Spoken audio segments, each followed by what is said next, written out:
porn is not sex education, and it has a lot of things which are misrepresented, right? There'll be people who are really skinny. There'll be sex shown in ways that only prioritizes the man's pleasure. Because without gender equality, you cannot have equality inside the bedroom. And then secondly, a question of destigmatizing sexuality, because sexuality is something that is a part of many people's lives.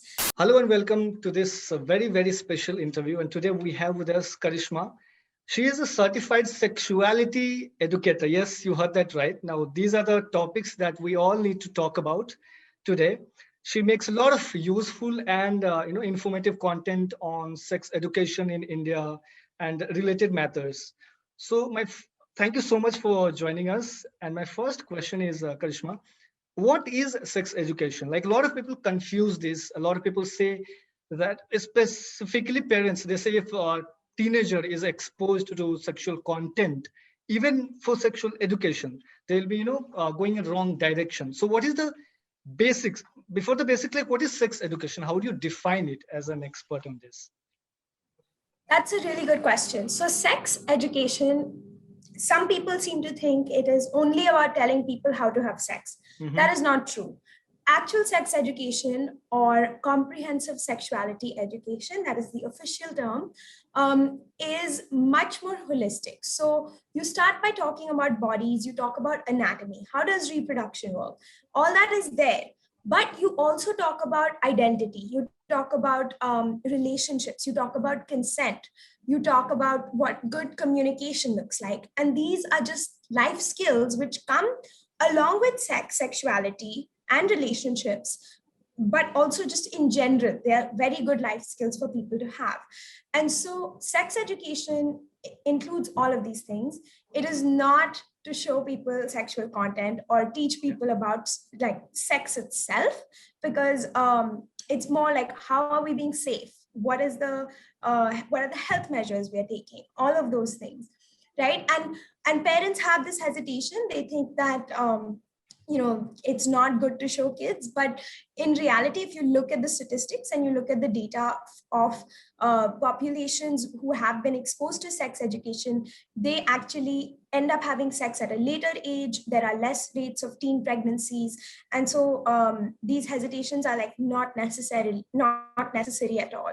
Okay, so can you tell us what are the basics of sex education? Like you defined what sex education is, but what are the basics? If someone does not know, a layman or a teenager, what he or she understands or is supposed to understand from the term sex education, like the basics. What are the basics? Right. So I would start with anatomy, right? Like understanding your own body as well as understanding what other people's bodies, how they work, how they function. That is the first thing that people need to consider. And I'm talking also specifically about sexual anatomy. I'm talking about genitals. I'm talking about understanding how pleasure works, because a lot of times people think that, it's just for reproduction. But in reality, lots of people have sex for pleasure as well. And so understanding how does pleasure work. And so that's the first step, right? The second step is understanding consent. If you do want to have sex or sexual relationships with other people, you need to make sure you have a strong understanding of consent means. What does consent mean? Like whether that's asking for other people, asking for their consent to engage in a sexual activity, or even asking for their consent for other matters in life. It doesn't have to be only in a sexual situation. Then the next topic is health. People need to understand what are the things that come under health, whether it's, do you want to prevent a pregnancy from happening? Do you want a pregnancy to happen? What measures will you take for this? Right? Like, what is a sexually transmitted infection? How do you prevent a sexually transmitted infection? Or how do you know that you have a sexually transmitted infection? Then people would need to know how sex is represented in the media. Is that accurate, right? Like a lot of people think they've watched pornography, so they know everything they need to know about sex. But the reality is that porn is not sex education, and it has a lot of things which are misrepresented from real life, just like a movie is not an accurate representation of real life as well, right? And so, and then the last thing is healthy relationships and like your own identities in those relationships. So healthy relationships can be communication, can be how are you talking to people, how are you making sure that their needs are being met. And identities can include your sexuality, it can include your sexual orientation, your gender, your sex as well. And all of these things can would be like areas for someone to focus on if they've never done sex ed. So, talking about pornography, like you have also produced several content on this on your Instagram page. Now, you have talked something about ethical pornography or unethical, something like this. Now, first, do you think watching porn is completely unhealthy? What are your views on that? And what is ethical porn that you have been talking about?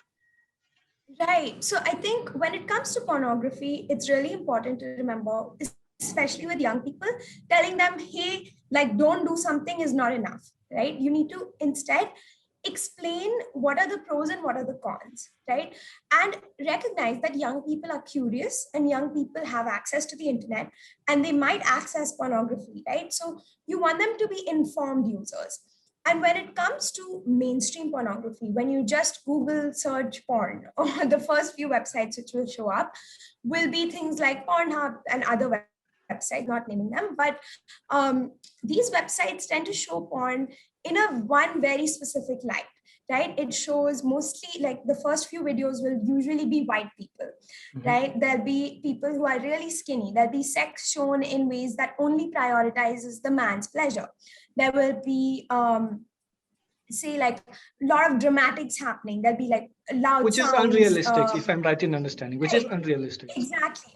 Yeah. And so teaching people the differences between real life and pornography is really important, because it's if someone's just viewing pornography and no one has ever talked to them about sex outside of that, they might think that that is the only reality. And that's why educating people, that's the first thing, right? And when it comes to what is ethical and what is unethical, so most mainstream pornography is actually pretty unethically produced as well. So not only is the representation false, it is also like the workers are not paid well. There are like unethical practices on set going on where consent is not being practiced. And so there are other issues which come up. Now, there is a whole new school of pornography or new type of pornography called ethical pornography, where people produce porn in ways that the actors are paid fairly, actors' rights matter a lot on set, the way that they show sex is more realistic and less embellished. And all of those things contribute to this thing called ethical pornography, and which is also available, but it is often paid so that the producers producing that can pay their actors also well and take care of their needs. Yeah. So I have other questions related to that. Now, you already told that pornography is not sex education. So that is not going to help if you want to understand how sexuality works across gender. So that's not how it is going to work. And there's a lot of confusion on this. People tend to misunderstand that if you go and watch some porn, you'll understand how it works. Like that's wrong if I'm not right in understanding, right? Yes, absolutely. Because it's like watching a movie or watching Sass Bahu serials and thinking, I will understand how to deal with all the family dynamics in my house. But the fact is, you don't learn. That is made for That's the entertainment. biggest And misunderstanding. Yeah. right. And you don't want to replicate those things in your house, most probably. Yeah. Right. So Yeah. not just for teenagers or youngsters, but even for grown-ups. Like it's a very sensitive topic and it's a very, unconventional kind of conversation. Not everyone is very comfortable in talking about, even the grown-ups. How difficult it is to educate and inform people and talk about sex education in India and how important it is. Yeah, I would say so. I started off my work talking to young people. My experience was mostly with talking to school going students and things like that, right? And when I say young, I mean like school. And what I found was that young people like under 18, they're very open to new ideas and experiences and like concepts like that, right? And I had the privilege of working with one or two schools, which gave me that freedom to go and have that conversation. But in general, schools schools are very conservative. They don't necessarily want someone to come and talk openly about sex. And it can be difficult to access young people through schools alone. And that's why I started my social media page, because I realized, firstly, like there are a whole bunch of adults over 18 who are college students or older who still don't know a lot about this because they never received sex education at a younger age. And I would say, in terms of using a platform that is my own, is really important to me, because then I'm able to pull back some of those barriers that might prevent me from speaking about these issues. But even a platform like Instagram censors content. And even on a platform like Instagram, I get a lot of messages from people about, firstly, about their personal issues. And I cannot always help people with their personal issues. Sometimes they're looking for a doctor's advice, but they're too scared to ask a doctor. So I'm like, I have to deal with people and tell them, no, I cannot answer a question meant for a doctor. And then sometimes people are just straight up strange and will be like harassing you over message, or leave inappropriate comments, or send you inappropriate photographs. And I would say those are some of the big barriers of doing this digitally, that the fact that people can reach you directly is both a gift as well as a big disadvantage. Sorry to And cut I would you. say it's Sorry to interrupt you. Like when you started yeah. doing this, like, and so far, so what is the kind of, looking at the trend, what kind of backlash are you receiving? Is it more, or is it isolated cases? I think it varies. So I think the more people my content reaches, a small percentage of that, like Okay, it small feels like it's percentage. more people. Yeah, I would say it feels like it's a lot of people, or a lot more people now. But in reality, it's only because my content is reaching more people now, which it was not before, right? Yeah. So So I you, would say, but yeah. yeah. So yeah, please continue. Please continue. Yeah. Oh, I would just say that I feel like there are a lot of people who are getting value also. And, they might not be messaging me and harassing me in my comments, but they're following me and engaging with the content in other ways. And I Sometimes think people that don't shows. even understand, so they might, end up asking such questions because it has never been part of the curriculum in our school. Right, Yeah. right. So I always try and answer questions when people message me directly, whenever it is appropriate. Yeah. But if someone asks me a personal question that is a medical advice, I cannot give that. It needs to come from a doctor. Or if someone asks me a question that is meant for a psychologist, I cannot answer that, right? And so I also need to keep those clear boundaries for myself. Yeah. So there's a lot of content on online, like on digital platforms, Google, everywhere, a lot of content. But those contents are not, often reliable.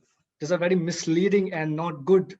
So what would you suggest? What are the reliable content, or from where someone can go and understand about sex education? The reliable ones. Right. That's a very good question. And I have a post about this on my Yeah. page as well. The first thing is, don't believe things you find on forums where anyone can post. Okay. And that includes Instagram. That includes certain pages on Instagram. Because when you Google something and you find like Quora answers or Yahoo answers, those are random people sharing experiences with you. That is not necessarily the truth, and they might not be giving you the whole picture. And so the first thing you want to do is make sure that wherever you're getting your information from, it is a reliable source. And that, what does a reliable source mean? A reliable source could be either a publication you trust. So it could be a newspaper. Sometimes even newspapers can be wrong, but generally speaking, a newspaper, a university website, like a medical website which seems legitimate, like WebMD, or even on social media, if you choose to follow people, are they showing you their qualifications? Do you know who's running that page? There are some pages which have a lot of shock value, okay, where they post like, I want to almost say like sleazy content in the name of sex education. And be careful, right? Like if a post is shocking you, sex education is not supposed to be shocking. It's supposed to be affirming. It's supposed to be like, listen, it's okay to have these questions, not like, oh my God, like something's wrong with your body. And so you want to make sure you're following pages you trust, people you trust. And a sex educator with good ethics will never ask you for personal information or personal questions. So if someone's doing that also, like, please do not communicate with them. That sounds dangerous.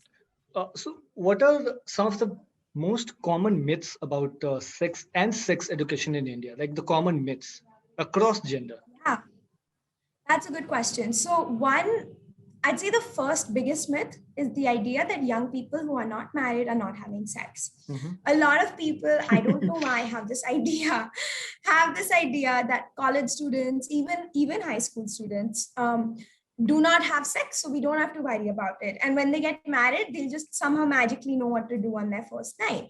But the reality is, and I know this because so many people either like have come up to me in a classroom or messaged me in my direct messages asking really specific questions which are related to their personal experiences around romantic relationships and sexual relationships. Mhm. And so that's the biggest myth. And I think that is why a lot of people think, oh, we don't need sex education, but we do. So that's the first thing. Then the second thing is the big myth that exists is around the hymen. People seem to think that there's a hymen or a seal that needs to be broken inside the vagina the first time someone has sex, and there's going to be lots of blood and a lot of pain. But in reality, there's no such seal. The hymen is like more of a partial covering, it's not a complete covering.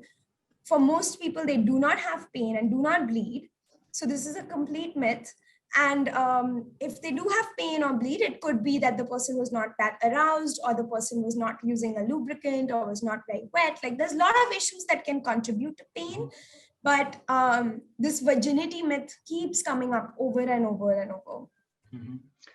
So, I just wanted to understand from you, like you have seen the whole scenario and you talk about this. Do you think sex education, not just sex education, but sexuality itself, like porns, videos, several things related to it, even articles and educative things, informative things, are written or is being produced from the point of view of a man or a male, not from female's point of view. For example, orgasm. Like, is a man happy? Nobody talks mostly about does women want to have sex? Are they happy? What are their sexuality? Do you think there is inequality in these aspects? Absolutely, 100%. And it starts even before someone has sex, right? There's this idea that teenage boys are going to masturbate and watch porn, but women or young girls will not do any such thing. And those ideas tend to become ingrained and tend to get reinforced over and over. Mhm. So that is one thing, right? Like, where there's this societal perception that men are supposed to want sex all the time, but the reality is not, men don't want sex all the time, and not all men want sex, period, right? And with women as well, there's this idea that they're never supposed to want sex or ask for sex. And in reality, women can want sex and ask for sex as well. And I think that narrative exists a lot in all types of media. In mainstream Bollywood, the men are always the pursuers. They will be the ones, there'll be all Yeah, sorts of movie songs and things where men are being told, no, no, no, men are, like, chase her till she says that yes. thing called men are supposed to make the first move. Like, Exactly. mhm, And that's a perfect example of how they people act like men are the only people who have agency in the matter, but that's mhm, not true. Women are not just trying to wait to be convinced, because even that whole convincing narrative is very problematic. And so, yeah, and I think that male point of view comes through in mainstream media, it comes through in books, it comes through in pornography, it comes through in TV shows, it comes up a lot. And I'd say some newer content, like for example in ethical porn, or like say a progressive Netflix TV show, maybe there will be a more female point of view, but it's not that common. mhm. We have had Kamasutra from ancient days. A lot of people confuse and say that also was about sex education. Well, I don't know. You will educate me. But the question is also, in that context, we have had that history in our country. But today, very people are very, private about this matter. They don't want to talk openly, not even with their close friends. Rarely do they talk about, and you know that better than me. How difficult is it to talk about this whole matter in this country? How important is it? in terms of that? Are we like forgetting our past, or did we have past and then we are digressing from that? Because what do you think on that? Right. I don't, so a lot of people tend to romanticize a past of like, apparently we had a lot of sexual freedom and whatnot. But I personally am not so sure it was true, because we have had a very patriarchal society for hundreds of years, right? And like the Kamasutra was written hundreds of years ago. And to like say that that was there and then feel comfortable that, oh, we are the land of the Kama Sutra is not enough. The fact is that India still ranks number one, number two in the country most unsafe for women. The fact is that women cannot walk on the street at night without feeling scared in a lot of places in the world, especially in in India, especially in big cities, right? And so I think that it becomes a larger question of, firstly, gender equality, because without gender equality, you cannot have equality inside the bedroom. And then secondly, a question of destigmatizing sexuality, because sexuality is something that is a part of many people's lives. And there's a lot of stigma and a lot of shame around it, even today. And people don't want to talk about it. But why is it important? It's important because there's a lot of misinformation that happens when no one is talking about it. There are all sorts of myths. The last time someone heard about sex was, in class 7 from someone else who's also in class 7. Okay, those that's not a chapters, good the right. Chapters in biology. Sure. Yeah. But the chapters in bio don't talk about like using lubricant, like actually having sex. How do you ask someone? Like all these things don't come up in biology. Biology is a different subject. Sex education is a totally different subject. There are so many more social aspects involved. So you've been talking, yeah. sorry to cut you, you've been talking about sex and the shame. I think you have posted some content also on this sex and shame. Yes. What is this sex and shame? Why? Right. So there's a sex educator in the US I love. Her name is Erica Smith. She calls it purity culture. And purity culture is a concept that is, in her context, it's very Catholic. But in our context, it is honestly like the dominant culture is purity culture, where we act like it is pure to not have sex. It is pure to not engage in sexual activity, and anything that is sexual activity or pleasure seeking behaviors are considered impure, right? And so I would say that because of that framing, because of that idea, when people have feelings, when they feel sexual or they engage in sexual activity, even if it's masturbation, they feel a lot of shame around it. They feel like they are doing something wrong because society keeps telling us it's wrong. And shame in itself is this feeling of, feeling humiliated, but it's not a feeling like sadness or anger. It is a socially defined feeling. You don't feel shame if It's everyone a is conditioning, if I'm doing right in saying. something. It's a conditioning that the society has done. Right. Exactly. And it's like, for example, if you go to a beach, you're used to everyone roaming around in, say, shorts and swimsuits. But if someone comes dressed the same way in your school, maybe, then it would be really like they might feel shame, or someone else might shame them, right? And so it's like all about what is acceptable in society, and how does that inform how we feel about our own sexuality. And I think unlearning shame is one of the big steps people need to take in order to fully tap into their sexual experience. Okay, so the last question is, what is your message for youngsters, teenagers, and parents regarding sex education? How should they open up, come out, educate their kids, and even kids, how should they, even if they want to talk to their parents and teachers, how should they come out and talk? What's your message? Yeah, so my message is, do your research. There is so much content out there, whether it's in the form of websites, videos, written articles, it all exists. You just have to make the effort to find it. And when it comes to teenagers and young people, find safe adults in your life, adults who you can trust to talk about these things with. And you want to make sure you're looking at reliable sources. Your best friend might not be the most reliable source.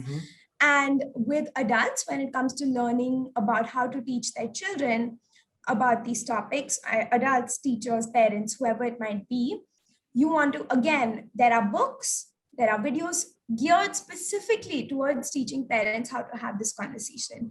And the key to that is creating a relationship of trust without any judgment. Because without that, it's very hard for people to open up. Okay. So many important takeaways, like sex education is not pornography, it's not watching porn, or it's not a biology, it's an anatomy. So many things and learning from this interview. And for those of you who want to understand more about sex education, please go and check Karishma's Instagram handle, and you'll get a lot of good content, informative content from her page. She keeps making a lot of good videos. Thank you so much, Karishma, for talking to us. Thank you so much. Thank you so much.